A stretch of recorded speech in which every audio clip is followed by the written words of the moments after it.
All right, so we're in here. I'm the Shock Exchange, of course, and this is Trump in the global economy. Trump in the GE for short. And this is Chicago Mayor Brandon Johnson calls Trump ignorant. And it's been a lot going on the past couple of days.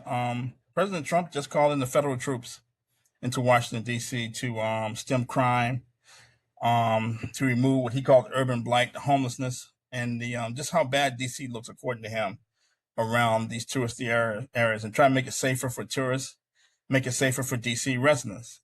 He showed some crime statistics that showed that the crime in DC is worse than several third world countries, and he pulled the nuclear option. He called in the National Guard into DC, and I've never seen anything quite like it. So you have several hundred troops patrolling DC to try to stem the crime. And I understand they locked up about 23 people last night. And he mentioned Chicago, Baltimore, Oakland, Los Angeles, amongst certain cities that have high crime rates. And he implied that he would be willing to bring federal troops into those cities as well to stem the crime in those areas and the homelessness. So, someone asked Mayor Brandon Johnson about the federal takeover of DC, and this is what he had to say, and potential for federal takeover in Chicago, Illinois. This is what he had to say.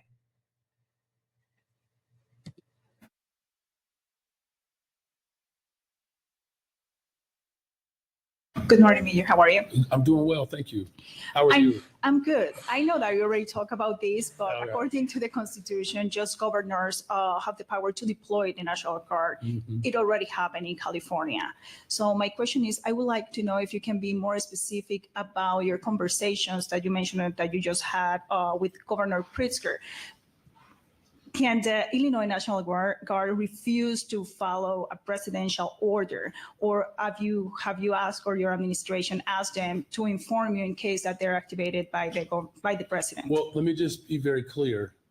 I have not spoken to the governor within the last 24 hours about what just happened. What I referenced was, and this is where we are aligned, that the authority that he is asserting, he doesn't have it. He doesn't. And so, You already have done it in California. and I'm saying he doesn't have the authority, right? And he's done a lot of things that he doesn't have the authority to do. That's my larger point, that we have to take that seriously. And when I say whether it's legal action or just more voices rising up in this moment, calling out the pharisaical approach that this president is taking, that's incumbent upon all of us, right? You know, none of us can afford to stand idle. This is why I've worked hard to make sure that we're protecting our immigrant community, right? We were sued by the federal government on our standing and our position, and you know the courts rejected his suit, right?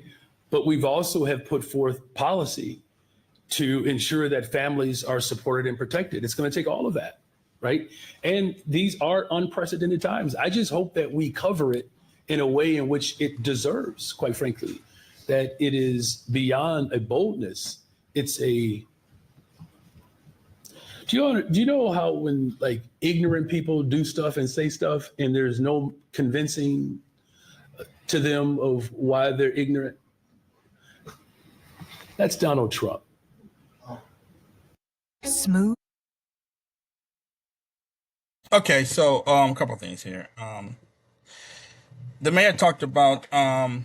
He said that in terms of the governor Pritzker, that he doesn't have the authority to bring in the National Guard. I think he's referring to the governor, as well as the President Trump. The difference between D.C. and other cities is that D.C. is a federal city, so the president has the authority to bring in the National Guard. Now, how it works in other cities, whether the mayor has to call in the National Guard, I'm not sure. But Trump floated this concept of bringing the National Guard to Los Angeles a couple months ago when there was rioting over ice raids in Los Angeles. So whether the governor of Illinois has the right to do it or not, who knows? But it's been out there, and the idea has inertia and is a reality in Washington D.C. And Trump did mention Chicago, Baltimore, Oakland, Los Angeles by name. So he called. He said that Trump was ignorant.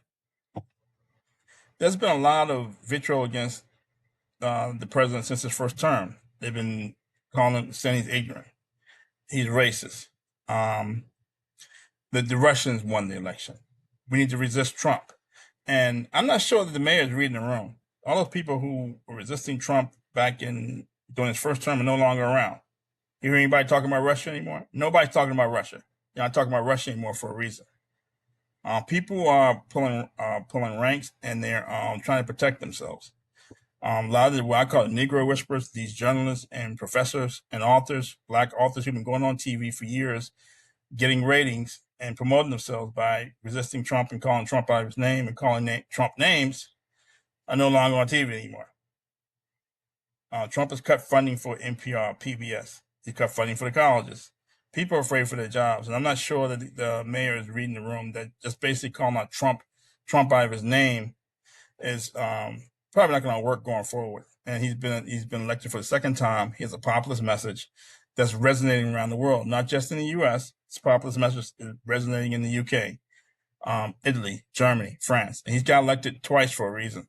So just calling Trump ignorant, I'm not sure it's going to work. It could inflame him and make him even more determined to embarrass these urban areas. And when we talk about Washington, D.C., Chicago, Baltimore, Oakland, Los Angeles, these are areas, these are democratic cities.